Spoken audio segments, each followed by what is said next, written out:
और मेरे पहल से यदि एक माँ का उजड़ा हुआ कोख को यदि आँख में आंसू जो है वो थमने का मेरे वजह से यदि कुछ राहत मिले तो मुझे भी गौरवान्वित, उससे बड़ा फीस कुछ नहीं होता है, उससे बड़ा कोई धर्म नहीं होता है। ये घटना आपको ध्यान आकृष्ट कराती है यहाँ के शासन और प्रशासन को कि एक आप मानव श्रृंखला अंधविश्वास को मिटाने के लिए भी चलनी चाहिए। आधी लड़ाई अभी जीती गई है। आधी लड़ाई इसलिए मैं कह रहा हूँ कि जो हत्यारे हैं इनके बेटे का, उनको कड़ी से कड़ी दंड मिलनी चाहिए। अभी सती प्रथा का अंत हुआ, विधवा विवाह का ये अंत हुआ, और अभी शराबबंदी भी एक अच्छी पहल है, उसका मैं आलोचक नहीं हूँ, लेकिन इन तमाम चीज़ों के साथ साथ ये अंधविश्वास कैसे मिटे इसकी पर भी सरकार को पहल करने की ज़रूरत है। अभियुक्त तो बल्लू माफिया है और उनके तरफ से मतलब जो है दबंगी किया जाता था, फायरिंग उरिंग घर के बगल में हो सकता है कि रात में आके घर घुस के मार दे या कुछ भी कर दे, क्योंकि अब जौन का खतरा बना हुआ है। पुलिस कर्मी की दायित्व होता है कि हर नागरिक को सुरक्षा देना। आज बहुत सौभाग्य की बात है कि आम नागरिक की हम सुरक्षा में लगे हैं। अपना जो भी कर्तव्य है निर्भीक होकर काम कर्तव्य के पालन करूंगा। नमस्कार, आप देख रहे हैं लाइव बिहार, मैं आपके साथ रूपम।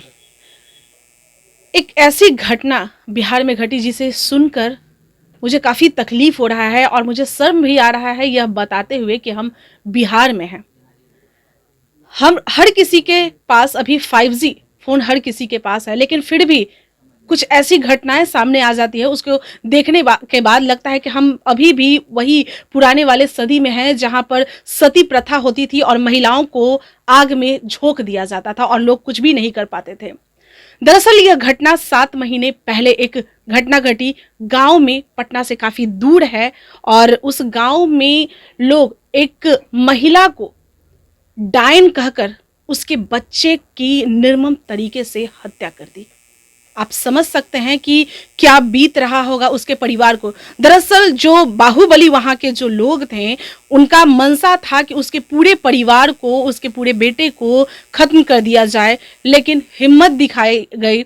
और वो लोग काफ़ी गरीब फैमिली से हैं, ईंटा बालू ढोते हैं और मजदूरी करके अपने घर को, परिवार को चलाते हैं, और उनके घर में हिम्मत दिखाई गई और फिर वो लोग कोर्ट के पास आए और न्याय उन्हें मिला। यह घटना हम आपको सुनाने जा रहे हैं, दिखाने जा रहे हैं, पूरा मसला जो है वो हम आपको बताने जा रहे हैं। हमारे साथ जो इस केस को हैंडल कर रहे हैं वकील हैं शिवनंदन भारती जी, हमारे साथ जुड़े हुए हैं और पूरा यही आपको बताएंगे। सर, सबसे पहले तो लाइव बिहार में बहुत बहुत स्वागत है और मैं लाइव बिहार के पूरे टीम की तरफ से आपको बहुत बहुत धन्यवाद देती हूँ कि आप इस तरह के केस को आप अपने तरफ लिए और न्याय दिलाने की कोशिश की है। जी, बहुत बहुत शुक्रिया आपका भी। और देखिए, एक जिम्मेदार नागरिक होने के नाते हर आदमी का अपना एक कर्तव्य होता है। मैं वकील हूँ, आप पत्रकार हैं, कोई नेता हैं, हर आदमी की अपनी जिम्मेदारी होती है। जहाँ यहाँ मौलिक अधिकार है तो कुछ मौलिक कर्तव्य भी हैं भारतीय संविधान में निहित। तो आज आप लोगों ने भी जब इस संवेदनशील मामले को बहुत ही संवेदनशीलता के साथ और सलीके से बात को आप लोग रख रहे हैं, इसके लिए हमसे कई गुना ज़्यादा आप लोग भी धन्यवाद के पात्र हैं। अब ये जो मामला के बारे में जिस संदर्भ में हम लोग बात कर रहे हैं उसके बारे में मैं बता दूं कि ये एक घटना आज के डेट में जो इस तरह का हो रहा है, आधुनिक युग में भी किसी को डायन कहकर प्रताड़ित करना और इस अंधविश्वास को इस कदर फैला देना कि उसके बेटे की को निर्मम हत्या कर दी जाती है कुछ ग्रामीणों के द्वारा, दबंग प्रवृत्ति के लोगों के द्वारा, और उनके पूरे परिवार को जलाकर मारने की साजिश की जाती है। तो ऐसी परिस्थिति में जब एक संतोष नाम का जो उनका एक बेटा है वो अपना हौसला दिखाया और अपने भाई की मृत्यु का जो बात था और उनको न्याय दिलाने के लिए वो संघर्ष करता करता, और जिसमें आप मीडिया वालों का भी बहुत अहम भूमिका रहा कि उन्होंने भी बात को लाया। जब मेरे पास ये बात आया, ये भी संतोष मेरे से अप्रोच किया और जब सारे संदर्भ को बताया, मैंने वीडियो देखा तो मुझे लगा कि इसको न्याय मिलनी चाहिए। तो सामान्यतः मैडम ये होता है कि जब कभी भी आप देखेंगे ग्रामीण कल्चर में लोग जो होते हैं तो एक धारणा बनी हुई है कि लोगों को हाई कोर्ट और सुप्रीम कोर्ट या न्यायालय में न्याय केवल पैसे वालों को मिलता है, चूँकि व्यवस्थाएं हैं भी, वकील को बहुत फीस देना होता है, ये वो बहुत सारी भ्रांतियाँ हैं। तो मुझे लगा कि ये नहीं, ये सहजता से भी लोगों को न्याय मिलनी चाहिए। और मेरे पहल से यदि एक माँ का उजड़ा हुआ कोख को यदि आँख में आंसू जो है वो थमने का मेरे वजह से यदि कुछ राहत मिले तो मुझे भी गौरवान्वित, उससे बड़ा फीस कुछ नहीं होता है, उससे बड़ा कोई धर्म नहीं होता है। और मुझे जो लगा मैंने उचित मार्गदर्शन देते हुए इनको, और इसमें जो है सो अभी इनको जान की खतरा थी इनके पूरे परिवार को। तो एक जो है सो विधिवत जो ड्राफ्ट होता है वो करके अपनी बात को रख के, और इसमें मैं अपनी पीठ नहीं थपथपाना चाहता हूँ। ये सारा श्रेय जो है सो संतोष को भी जाता है कि जिसने इतनी अच्छे से बात को यहाँ तक हमारे पास पहुँचाया, और मेरी जो भूमिका थी मैंने किया। और इसमें इससे कई गुना ज़्यादा जो न्यायालय का जो काम रहा, जज साहब का जो स्पेशल जज साहब जो थे उन्होंने जो काम किया वो काबिल तारीफ़ है कि उन्होंने त्वरित कार्रवाई करते हुए भी अपनी जितनी भी उनकी तारीफ़ की जाए वो कम है। बहुत ही सराहनीय कार्य किया है उन्होंने SC/ST के स्पेशल जज साहब, और उन्होंने तुरंत में जो है सो आदेश किया कि इनको सुरक्षा मुहैया कराया जाए और इनको सुरक्षा गार्ड जो है एक सो सवाल प्रस्तुत और है किया। मेरा, जो सुरक्षा मुहैया कराया जाए, एक उनके बॉडीगार्ड भी दिया गया है उनके परिवार को। आपने इतने केस लड़े हैं, क्या पहले भी इस तरह के कोई केसेस आए हैं जिसमें इतने गरीब लोगों को बॉडीगार्ड दिया गया हो? देखिए एक चीज़ बता रहे हैं, ये बहुत ही बेबाकी से मैं बोल रहा हूँ कि ये कोई पहली घटना नहीं है। बहुत लोगों को भी बॉडीगार्ड मिला है, लेकिन प्रायः इस तरह के का मजदूर, अब जरा लोकतंत्र की खूबसूरती देखिए, जो हिंदुस्तान की जो यही मैं कह संविधान रही हूँ है। कि इस तरह के लोगों की अब ये उस सीन की परिकल्पना कीजिए जब ये ईंट भट्टे पर मजदूरी, माथा पर ईंट ढोता रहेगा, उसके पीछे पीछे 2 बंदूकधारी चलेंगे, तो ये अपने आप में दिखाता है कि हमारा भारतीय लोकतंत्र कितना मजबूत है। यह एक आम आदमी की जान की भी कीमत का उतना ही महत्व है जितने एक राष्ट्रपति और एक प्रधानमंत्री और एक MLA MP का है। ये बात कहावत में थी, व्यवहारिकता में दिखता नहीं था, लेकिन ये इसके लिए जो जज साहब ने जो इस बात को संज्ञान में लिया, तो ऐसे ही जज साहब की जरूरत है, ऐसे ही न्यायपालिका की जरूरत है, और उनके आदेश पर जो है SP साहब ने भी अपनी संज्ञानता दिखाई। तो ये सकारात्मक पहल कह सकते हैं कि SP साहब का भी देर से ही सही, लेकिन उनको न्याय जो है, एक मन में जो खौफ था जान जाने का इनके परिवार का, वो कमा। आधी लड़ाई अभी जीती गई है। आधी लड़ाई इसलिए मैं कह रहा हूँ कि जो हत्यारे हैं इनके बेटे का, उनको कड़ी से कड़ी दंड मिलनी चाहिए, वो एक चीज़। और ये केस केवल केस के दृष्टिकोण से नहीं दिखना चाहिए। एक समाज अभी भी कितना पिछड़ापन है। क्या शराबबंदी ही एक मुद्दा है? क्या नहीं, ये शराबबंदी भी एक मुद्दा है, उस पर भी बहुत सारे जागरूकता अभियान चल रहे हैं जिसमें मानव श्रृंखला बनाई जाती है। लेकिन ये घटना आपको ध्यान आकृष्ट कराती है यहाँ के शासन और प्रशासन को कि एक आप मानव श्रृंखला अंधविश्वास को मिटाने के लिए भी चलनी चाहिए कि अभी भी इस दौर में भी अभी संतोष और ये तो आ गई हैं न्याय से, जिनको यहाँ पर एक बॉडीगार्ड मिला, परंतु आप सोचिए कि कितने भी ऐसे गरीब मजदूर वंचित लोग हैं जिसको डाइन कहकर प्रताड़ित किया जा रहा हो, कितने लोग मारे जा रहे हों, और कोई सभी लोग, कोई ज़रूरी नहीं कि न्यायालय तक आते हैं। तो एक जागरूकता उनके लिए भी करने की ज़रूरत है। अभी सती प्रथा का अंत हुआ, विधवा विवाह का ये अंत हुआ, और अभी शराबबंदी भी एक अच्छी पहल है, उसका मैं आलोचक नहीं हूँ, लेकिन इन तमाम चीज़ों के साथ साथ ये अंधविश्वास कैसे मिटे, इसकी पर भी सरकार को पहल करने की ज़रूरत है। चलिए, तो वकील साहब हमारे साथ जुड़े हुए थे। अब मैं उन पूरे परिवार के साथ परिवार को मिलाने जा रही हूँ, जो हमारे पीछे आप देख ही सकते हैं कि वही लोग जुड़े हुए हैं। ये वही परिवार है, और एक ये वही माँ है जिसे यह कहकर इनके बेटे को मार दिया गया कि डाइन है। थोड़ा सा हम इनसे बात कर लेते हैं। हालांकि मेरे पास सब नहीं है, मैं क्या पूछूं और क्या ना पूछूं आपसे।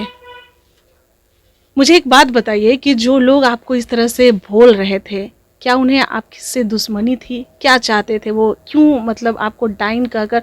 और 9 साल के बच्चे ने उनका क्या बिगाड़ा था? यह डाइने कह के करे छले मारपीट, जब सोचल कि बच्चा के मारे देबे तो इहो खत्म होते चिंता फिक्र। यह कह के प्रति करे छले, और बाद केस करना चाहिए नहीं कह के बा के निर्मा पर भाई धमकी दरलो छ, केस उठा ना उठेली तो बच्चा के मारलक। अच्छा, दरअसल ये कह रही हैं कि पहले से उनसे कुछ इनका प्रॉब्लम था, और वो लोग इन्हें दबाने की कोशिश करते थे, और फिर इनके द्वारा केस किया गया, और उसके बाद इस केस को दबाने के लिए, मतलब तुम लोग ऊपर ना उठ पाओ, आगे कहीं और ना जा पाओ, उसके लिए इन पे डाइन कहकर इल्ज़ाम लगाया गया और इनके बेटे को मार दिया गया। पूरा हम कहानी इनसे जानते हैं। यही संतोष है, इनका बेटा है, यही न्याय दिलाने के लिए कचहरी आए, कोर्ट आए और वकील साहब से मिले। काफ़ी काबिल तारीफ का काम किए हैं आप अपने लिए। मैंने कुछ नहीं किया है, मैं बस सिर्फ ये है कि जो साहब है वकील साहब, इनका देन है और भगवान का देन है, जितना सा हमको बुद्धि है, जितना सा है उतना सा किए। बस मैं एक छोटा सा प्रयास किया, ताकि दायित्व बनता है कि किसी भाई का अगर हत्या हो जाता है तो इंसाफ दिलाना चाहिए उसको कैसे, ताकि ये नहीं कि हमको किसी के बहकावे में आके कुछ ये कर लो या वो कर लो, उस तरह नहीं है मेरी सोच। मेरी सोच इतना सा है कि सर जो किया है मेरे लिए बस भगवान है, बस उन्हीं के समक्ष मुझे में तुमसे ये पूछना है, मेरी हमदर्दी भी तुम्हारे साथ है, ये पूछना है कितने भाई बहन हैं? हम 4 भाई थे, और जिसमें एक भाई 9 साल का था, सबसे छोटा था। उसको मुंह में लाठी मतलब लकड़ी ठूस के निर्मम तरीके से ईंट से कुचल के, ईंट पत्थर से कुचल के निर्मम तरीके से हत्या कर दिया। हत्या करने के बावजूद भी अभियुक्त तो बल्लू माफिया है, और उनके तरफ से मतलब जो है दबंगी किया जाता था, फायरिंग उरिंग घर के बगल में। हो सकता है कि रात में आके घर घुस के मार दे या कुछ भी कर दे, क्योंकि अभी जौन का खतरा बना हुआ है।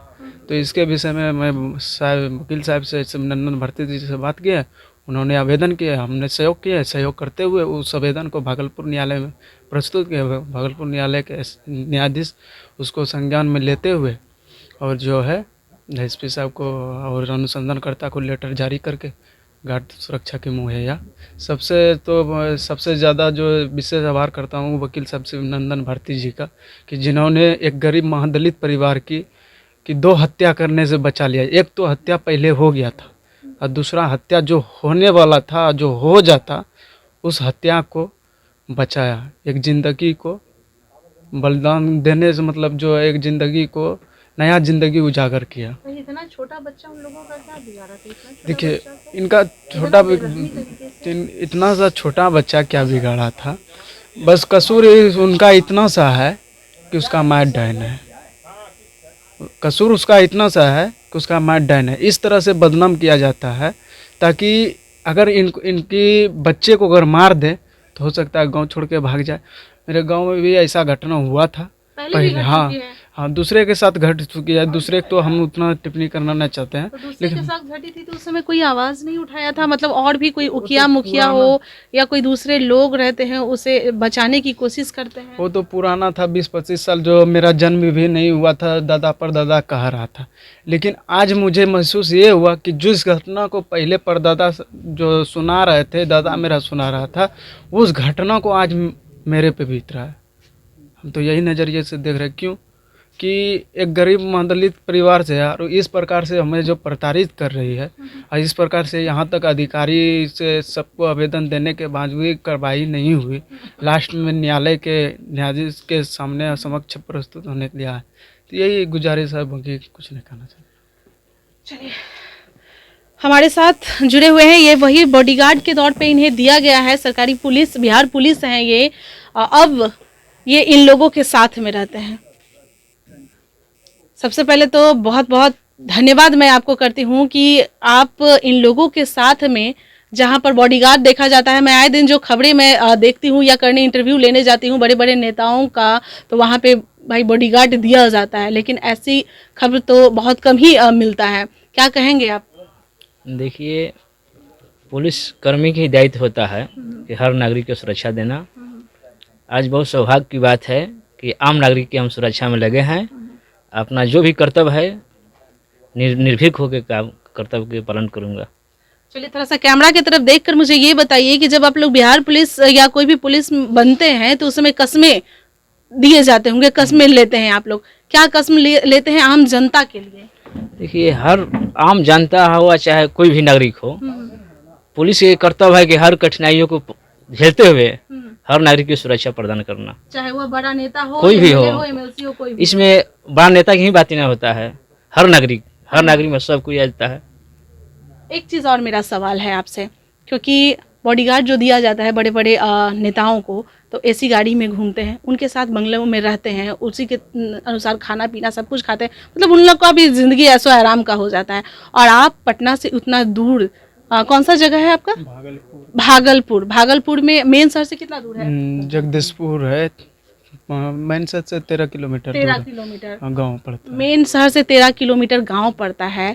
इन लोगों की परिस्थिति क्या है, किस तरह के घर है, उसमें आप लोग कैसे रह रहे हैं? देखिए, जब साहब का आदेश हो जाता है, जहाँ जिस परिस्थिति में वो वहाँ ड्यूटी करना पड़ता है, डट के ड्यूटी करना पड़ता है, इसमें आगे पीछे कोई सोचने की बात ही नहीं। बता रहे ऑफ कैमरा इन्होंने हमें बताया था कि ये लोग बहुत ही गरीब फैमिली से हैं, दयनीय काफ़ी स्थिति है, घर भी रहने लायक नहीं है, लेकिन वैसी परिस्थिति में भी ये उनका पूरा सपोर्ट कर रहा है। ये नहीं कि मैं भाई बड़े नेता के पास हूँ और इनका दायित्व तो मुझे बनता है, उसी तरीके से ये कर रहे हैं। कैसा लगता होगा, कैसा लगेगा जब यह सुबह में उठेंगे और उसके बाद गिट्टी बालू धोने के लिए या कोई भट्टी पे जाएंगे काम करने के लिए, साथ में 2 बॉडीगार्ड साथ में चलेगा। बड़ा ही अलग यह अनोखा दृश्य होगा। लेकिन ये तमाम वो जो लोग हैं, जो गरीब लोग हैं, उनके लिए एक संदेश होगा जिन्हें परिताड़ित किया जाता है लोगों के द्वारा, बाहुबलियों को द्वारा परिताड़ित किया जाता है और वो न्याय नहीं ले पाते हैं, थाने में जाकर नहीं अपना न्याय ले पाते हैं, कहीं कोर्ट से में जाने से डरते हैं। उन्हें लगता है कि ऐसा ना हो कोर्ट कचहरी हम जाएंगे और बार बार हमें चक्कर करना पड़ेगा, बहुत सारे पैसे लगेंगे और हम न्याय अपने आप को नहीं दिला पाएंगे और इसी में बर्बाद हो जाएंगे, और वो पहल नहीं कर पाते हैं। ये एक तरह से उनको संदेश दिया जा रहा है, उनके पास संदेश जाएगा और फिर वो अपने लिए भी इसी तरह से खड़े होंगे और न्याय अपने आप को भी दिला पाएंगे। चलिए, और भी खबरों के लिए बने रहें लाइव बिहार के साथ। धन्यवाद। लाइव बिहार YouTube पर सब्सक्राइब और Facebook पर लाइक जरूर करें।